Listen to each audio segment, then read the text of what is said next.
2025년 3월 고2 모의평가 고전시가와 고전수필 가나 보겠습니다. 가는 정운의 수남 방온가. 정운하면은 가난한데 나는 어리석었어. 이 어리석었다는 것은 나쁜 어리석음이 아니었다는 거지. 정운의 우월가 유명했고, 어리석음을 노래하는데 나는 뛰어난, 알고 보면 시대를 잘못하고 태어나지 뛰어난 인재였어. 그리고 정운은 매우 가난하게 살았는데 이것을 가난에 대해서 나쁘게 보지는 않았지. 착한 가난, 착한 가난.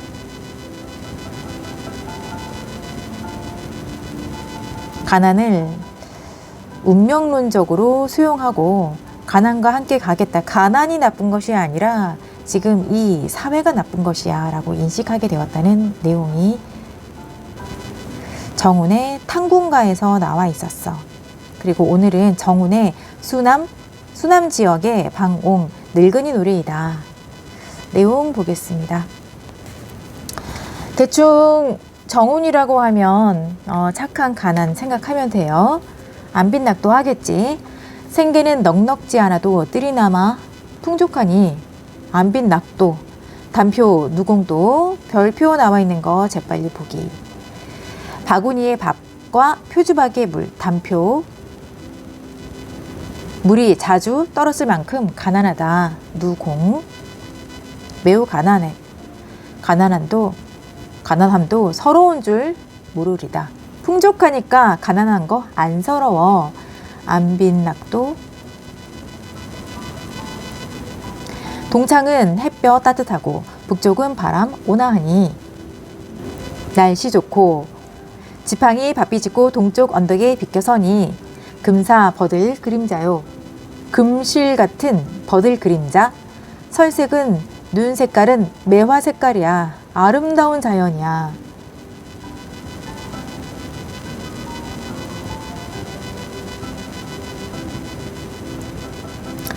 대구법이 쓰였고 금사는 버들 그림자요. 실색은 매화로다. 산새는 봄을 맞아 노래하는 소리거든. 산새가 노래한다. 의인. 임화는 살림에 핀 꽃들은, 숲속 꽃들은 비 온 후에 웃음을 머금었다. 의인. 온갖 계절 경치 실컷 다 본 후에 이봐 아이들아 서쪽 밭에 일이 있다. 이봐 아이들아 불렀어. 도노법이 쓰였고 말을 건네는 방식, 말건방.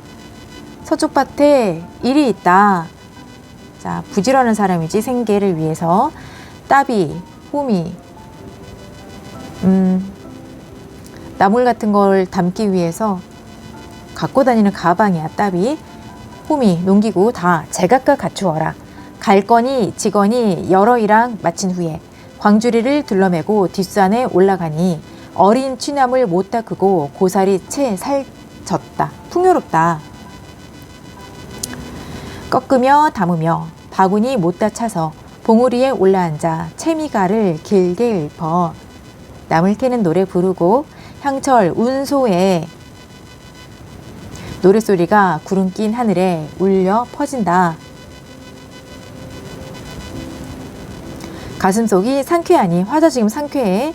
무대에서 이 장소 무대라는 장소에서 바람을 쐰다 한들 무대에서 바람을 쐰다. 고사인용. 공자의 제자 쟁점의 고사에서 유래된 표현으로 욕심 없이 유유자적하다.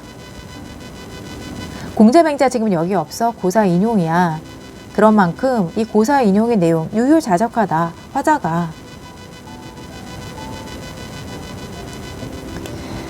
여기서 더할런가? 여기보다 더할 수 없어. 서리법. 잠깐 산책하여 작은 집에 돌아오니 어린애는 문에서 기다리고 새술은 익어 있다. 한 잔 한 잔 또 한 잔 마신 후에 고전에서 이렇게 술을 마시면 풍류야. 그러면서 이제 낚싯대 비껴들고 물가에 찾아가니 미끼 없는 낚시에 고기마다 다 모인다. 지금 그냥 미끼 없는 낚시, 고기마다 다 모이고 있어. 놀고 있는 거야. 물고기와 새도 뜻을 알아 다 의심 아니하네. 한마음 한뜻이야. 아름다운 물결은 밤낮을 쉬지 않거늘 물가에서 시를 짓고, 시 짓는다 풍류야. 휘파람 풍류야. 하루 종일 또 하루에 산수로 산과 물로 소일거리 하니 산수의 즐거움을 나밖에 뉘 아는가. 설이 나밖에 알 사람 없어. 하늘에 해가 길고 우거진 나무에 그늘 짓거늘 소나무 뿌리에 비껴 누워 긴 잠을 못 닦으니 지저귀는 꾀꼬리 소리는 교태 아양 부리는 소리로다.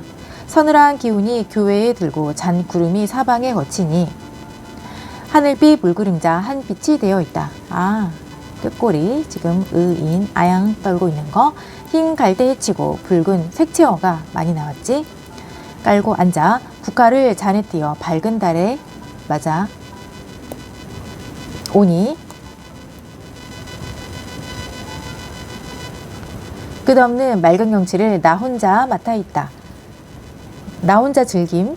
북풍이 소슬하여 백설이 흩어지니 원근 멀고 가까운 것이 언덕과 골짜기 경요 굴이 되었다. 달에 있다는 아름다운 구슬로 된 굴. 눈 내린 경치가 달에 있는 아름다운 구슬로 된 굴과 같다. 아름답다는 얘기지. 눈썹을 찡그리며 시를 읊으니 시흥이 지금 시에 흥이 있어. 지금 풍류. 사계절 아름다운 경치가 다 제각각 재촉하니 서로 아름답다고 하니 게으른 이 몸이 언제야 한가할꼬. 언제 한가할 수가 있겠느냐. 난 자연과 계속 즐기며 살아야 하는데. 서리법. 백설 흰 눈이니까 계절감 남아있지. 겨울이구나.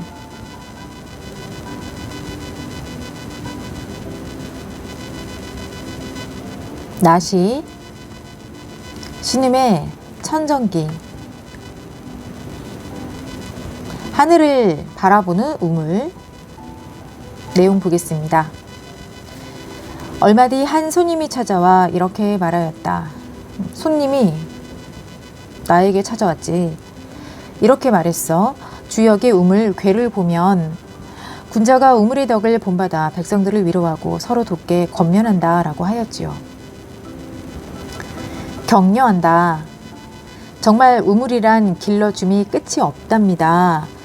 우물이 길러준다는 말은 제 자신을 돌본다는 뜻이 아니라 백성을 돌본다는 뜻인데 백성을 돌보는 일이야말로 군자의 일이지요. 하지만 우물괴의 처음에는 우물물에 진흙이 있어 먹지 못한다 라고 하였고 그 다음에는 우물이 산골짜기에 있어 동이가 깨진 것처럼 물이 아래로 샌다.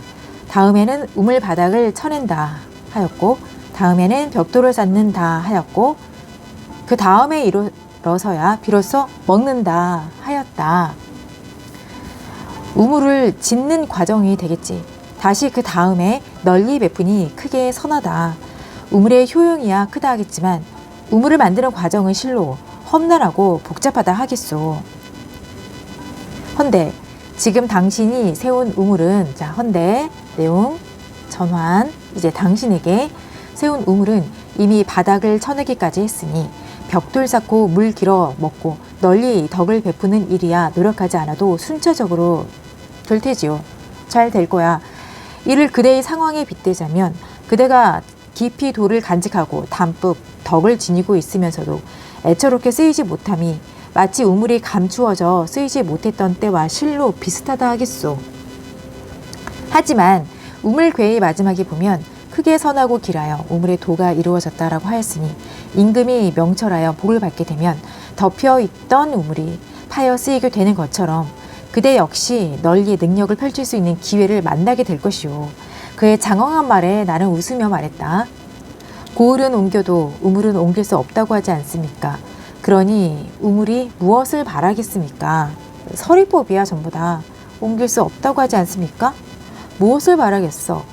우물물을 기르러 오는 사람이야 물이 깊이를 바랄 테고 우물물을 길어가는 사람이야 동이에 물을 가득 채우길 바라겠지만 우물이야 무엇을 상관하겠습니까? 우물은 차면 내 주무로 누가 길어간다고 해서 채워지지 아니할 까닭이 없고 비면 받아들이므로 아무도 길어가지 않는다고 해서 항상 비워 있을 까닭이 없지요. 그런즉 길어가거나 말거나 우물이 무엇을 개의하겠습니까? 그런데 지금 내가 만든 우물은 사거리 큰 길이 있지 않고 깊숙한 산골짜기 있는지라 여러 가게와 여러 사람이 쓰도록 자리 잡혀 있지 못하고 기이한 사람이 신기하고 이상한 사람이나 귀양살이 온 사람이 쓰도록 자리 잡혀 있어 그 생김새나 쓰임새가 실로 나의 처지와 비슷하긴 하지요. 내가 쓰이고 버려짐이야 이 우물의 처지와 똑같지만 화자의 처지와 우물의 처지가 똑같지만 모든 일이 조물주에게 달린 것이니 운명론적 가치관 하늘에 달렸어. 내 무얼 상관하겠소. 자, 모두 다 서리법입니다. 42번 적절한 것은 정답 4번 가는 자연을 감각적으로 묘사했다.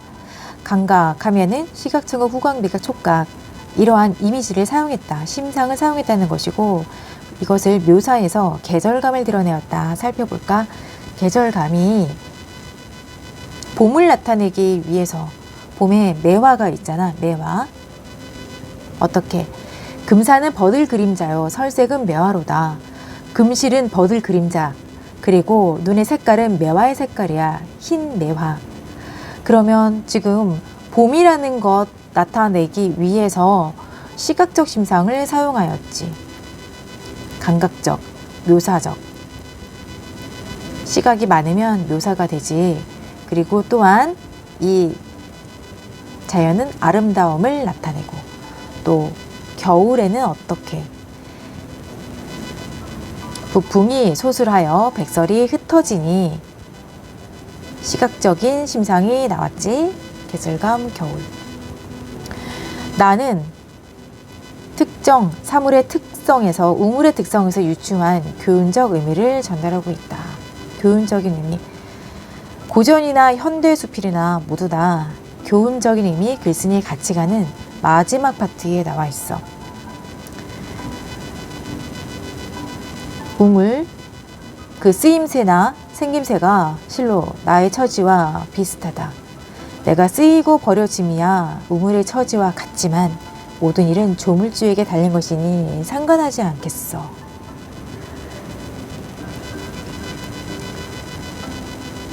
(42번) 기억에서 미음 적절하지 않은 것은 틀린 거 먼저 보면 3번 디귿에서 삶에 대한 기대와 실제 현실 사이의 차이에 대한 기대와 실제 현실 차이에 대한 아쉬움은 가나 어디에도 나와 있지 않은 틀린 선지이기 때문에 바로 찾을 수 있지. 그래도 보자면 자 디귿 사계절의 아름다운 경치가 다각각 재촉하니 게으른 이 몸이 언제야 한가할까. 아름다운 자연 보느라 바쁘다 이 얘기지. 그러면 나머지 자 기억 주변을 돌아다니면서 자연을 감상하는 모습을 형상화하였다. 자 기억 부분에 지팡이를 바삐 짚고 동쪽 언덕에 비껴서니 아름다운 자연의 모습 이렇게 나와 있지. 그렇기 때문에 주변을 돌아다니면서 지팡이 짚고 돌아다니면서 자연을 감상하는 모습을 형상화한다는 것은 감각적으로 표현했다라는 것이지. 그 다음에 니은을 보자.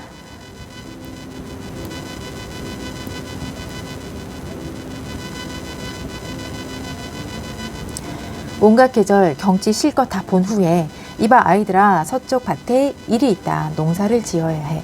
자연을 즐기되 생계에 대한 일에 소홀히 하지 않는 모습. 그 다음 리을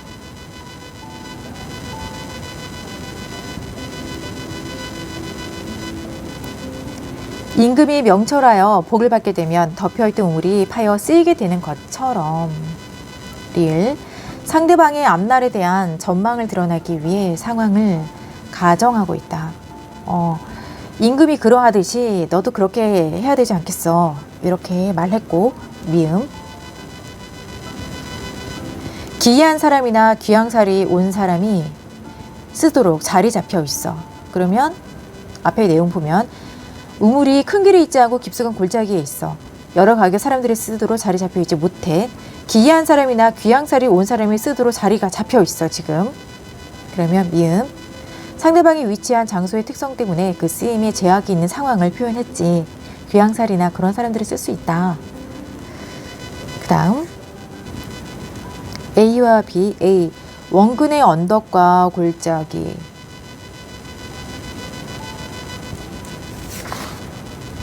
적절한 거 1번. A는 화자에게 신미, 아름다움으로 완상, 감상하는 장소이지 그 골짜기. B. 사람들이 접근하기 어려운 장소. B를 보자. 깊숙한 골짜, 산골짜, 어려운 장소, 오른선지 넘어가겠습니다. 45번. 우리 아까 보기를 먼저 봤어야 됐지. 가와 나는 삶에 대한 인식과 태도와 관련되어 있다. 가는 한 사람의 목소리로 진술되면서 주제의식이 부각되었고, 한 사람의 목소리 화자. 나는 상이한 서로 다른 관점을 지닌 두 인물의 대화, 손님과 나겠지. 이렇게 주제의식이 부각된다. 적절하지 않은 것은 4번.